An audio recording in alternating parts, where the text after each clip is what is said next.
Voice of Prayagraj, जज्बा सच दिखाने का। नमस्कार, मैं राजनीतिक परिवार में पैदा हुआ। जब मैं छोटा सा था 1980 में प्रियंका और मैं घर में लेई बनाते थे, रात को निकलकर पोस्टर चिपकाते थे। चुनाव समझता हूं, 20 साल से मैं स्वयं चुनाव लड़ रहा हूं। पोलिंग कैसे होती है, पोलिंग बूथ कैसे मैनेज किया जाता है, वोटर लिस्ट, फॉर्म 17, ये सब मैं गहराई से समझता हूं। कुछ समय पहले हमें दाल में काला लगा। चुनाव के नतीजे आते थे, मूड एक तरीके का होता था, रिजल्ट दूसरे तरीके का। मुझे याद है उत्तराखंड में हम चुनाव हारे। बाद में मैंने कैंडिडेट से पूछा कि जहां रोड शो हुआ था वहां जाके देखिए हमें कितने वोट मिले। हजारों लोग आए थे, पोलिंग बूथ में किसी ने वोट नहीं किया। यह असंभव था, यह हो ही नहीं सकता। उसके बाद छत्तीसगढ़ और मध्य प्रदेश के रिजल्ट, हमें लगा कुछ ना कुछ गलत हो रहा है। 2018 में मध्य प्रदेश में चुनाव होता है, हम जीतते हैं। हमारी सरकार चोरी हुई थी। 2023 में चुनाव होता है, मैंने अपने आंखों से भारत जोड़ो यात्रा में देखा, भयंकर एंटी इनकम्बेंसी, और हमें 65 सीट मिलते हैं। इम्पॉसिबल, हो ही नहीं सकता। और फिर महाराष्ट्र में पहली बार हमें सबूत मिला। विधानसभा और लोकसभा के बीच में जादू से नए वोटर आते हैं, और जहां भी इन नए वोटर्स ने वोट किया वहां वोट बीजेपी को गया। महाराष्ट्र चुनाव के बाद जब हमें डाउट हुआ, हमारे गठबंधन के सारे नेताओं ने प्रेस कॉन्फ्रेंस किए और हमने इलेक्शन कमीशन से कहा कि आप हमें वोटर लिस्ट दीजिए, वीडियो रिकॉर्डिंग दीजिए। इलेक्शन कमीशन ने मना किया। ना उन्होंने हमें वोटर लिस्ट दी और ना उन्होंने वीडियो रिकॉर्डिंग दी। डाउट हुआ, क्यों नहीं दे रहे, क्या कारण है? तो हमारे दिमाग में सवाल उठा, क्या इलेक्शन कमीशन बीजेपी की मदद कर रहा है?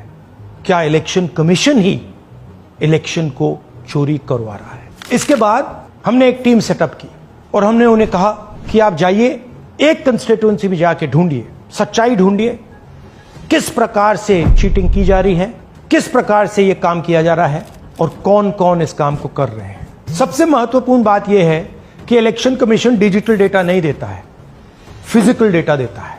मतलब लाखों कागज में वोटर लिस्ट दे देगा, मगर डिजिटल वोटर लिस्ट किसी को कभी नहीं देता है। क्यों नहीं देता? कारण क्या है? कारण है कि अगर डिजिटल डेटा मिल जाए तो इलेक्शन कमीशन की सच्चाई पूरे देश को पता लग जाए। हमने टीम को बताया, मैंडेट दी कि आप जाके चेक कीजिए, आप 5-7 सीटों पे पता लगाइए कि चीटिंग हुई, और अगर हुई तो कैसे हुई। टीम ने हमें एक दिन बताया कि 5-7 सीटों पे काम किया ही नहीं जा सकता। क्यों? मैंने उनसे पूछा क्यों नहीं किया जा सकता। उन्होंने मुझे ये कागज दिखाए। ये जो कागज हैं, ये एक लोकसभा के कागज नहीं है, ये एक विधानसभा के कागज है, और इन कागजों को हमने मैन्युअली सॉर्ट करना पड़ा।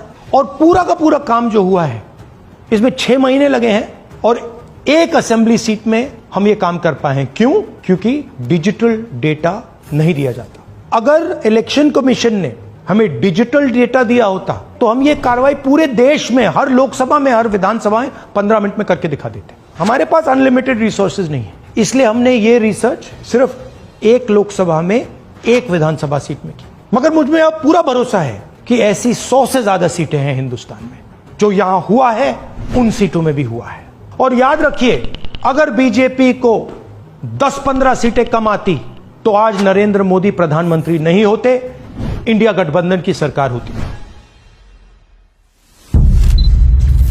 जांच ने 5 तरीके की चोरी पकड़ी है। डुप्लीकेट वोटर, जिसका मतलब एक वोटर के नाम वोटर लिस्ट में अनेक जगह आ रहे हैं।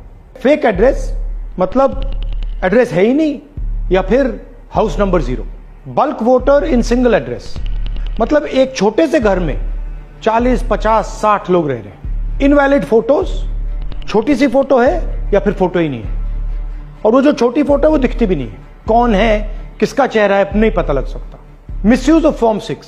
फॉर्म 6 फर्स्ट टाइम वोटर्स के लिए होती है, मतलब जिनकी एज 18-20 साल की हो, मगर वोटर लिस्ट में 90 साल के लोग फॉर्म 6 का प्रयोग कर रहे हैं। चुनाव में 6,50,000 वोटर थे, उसमें से 1 लाख चोरी के थे। अब मैं आपको 5 उदाहरण देता हूं। यह देखिए, गुरकीरत सिंह डांग, इसका नाम 4 अलग अलग बूथों पे आता है। यह कैसे हुआ और क्यों हुआ? एक और उदाहरण, विशाल सिंह, वाराणसी में वोटर लिस्ट में नाम है, और बेंगलोर में 2 बार वोटर लिस्ट में नाम आता है। क्या ये वाराणसी में वोट कर रहे हैं या बेंगलोर में वोट कर रहे हैं या दोनों जगह वोट कर रहे हैं? एक और उदाहरण देखिए, हाउस नंबर 0। तो आपने कभी सुना है हाउस नंबर 0? हमने तो नहीं सुना था, मगर बेंगलोर में हजारों हाउस नंबर 0 हैं वोटर लिस्ट पे। हाउस नंबर 35 की कहानी सुनिए। छोटा सा घर है, ज्यादा से ज्यादा 4 लोग रह सकते हैं, मगर इस 35 में 80 लोग वोटर लिस्ट में रजिस्टर्ड है। ये ईआरओ ने कैसे अप्रूव किया, क्यों अप्रूव किया, पता लगाना है। अच्छा, अब ये देखिए वोटर लिस्ट, इनकी फोटो देखिए, या फोटो है ही नहीं या फिर छोटी छोटी फोटो है तो दिख नहीं सकती। इन वोटर आईडीज पे वोट दिया गया है। अब मैं आपको बताता हूं शकुन रानी की कहानी। फर्स्ट टाइम वोटर बनी है, 70 साल की आयु है। एक बार फॉर्म 6 का प्रयोग किया और उसके कुछ ही महीने बाद दूसरी बार फॉर्म 6 का प्रयोग होता है। 2 बार इनका नाम वोटर लिस्ट में आता है और फर्स्ट टाइम वोटर की लिस्ट में आता है। ये फर्स्ट टाइम वोटर हो ही नहीं सकती। तो क्या शकुन रानी जी ने वोट किया या किसी और ने शकुन रानी जी के लिए वोट किया? ये ही छुपाने के लिए सीसीटीवी का डेटा हमें नहीं दिया जा रहा है। और ये शकुन रानी जी अकेली नहीं है, ऐसे हजारों लोग हैं जिन्होंने फॉर्म 6 का प्रयोग करके 2-3 बार वोटर लिस्ट में नाम डाला है। हमने पहले इलेक्शन कमीशन से इलेक्ट्रॉनिक वोटर लिस्ट मांगी थी, सीसीटीवी फुटेज मांगी थी। उन्होंने अपना काम नहीं किया, हमें नहीं दिया। फिर हमने अपना इन्वेस्टिगेशन कराया, आरटीआई भरे और हमारे पास डेटा आया। भाई और बहनों, सच्चाई यह है कि हिंदुस्तान में इलेक्शन कमीशन और बीजेपी मिलकर इलेक्शन चोरी कर रहे हैं। यह पूरा का पूरा सबूत ब्लैक एंड व्हाइट में आज हमने आपको दिया है। इलेक्शन कमीशन जानता है कि हमने उनकी चोरी पकड़ ली है, इसीलिए एसआईआर आया है। यह एसआईआर जो है इंस्टीट्यूशनलाइज्ड चोरी है। इलेक्शन कमीशन खुलकर बिना डरे बीजेपी के साथ मिलकर चोरी कर रहा है। और ये जो एसआईआर है, इसका लक्ष्य गरीबों का जो हक है, उनका वोट जो है, उनसे चोरी करने का है। मैं आपको एक और बात बताना चाहता हूं। इस पूरी इन्वेस्टिगेशन में हमने वोटर एडिशन को देखा है, मगर जितना एडिशन होता है शायद उससे ज्यादा डिलीशन होता है, सबट्रैक्शन होता है। तो ये सिर्फ एक मेन तरीका हमने पकड़ा है, दूसरे तरीके पे हमने इन्वेस्टिगेशन की ही नहीं है। मैं इलेक्शन कमीशन और इलेक्शन के ऑफिसर्स को साफ कह रहा हूं, आप जो कर रहे हो गलत कर रहे हो, ये ट्रीजन है, देश के खिलाफ है।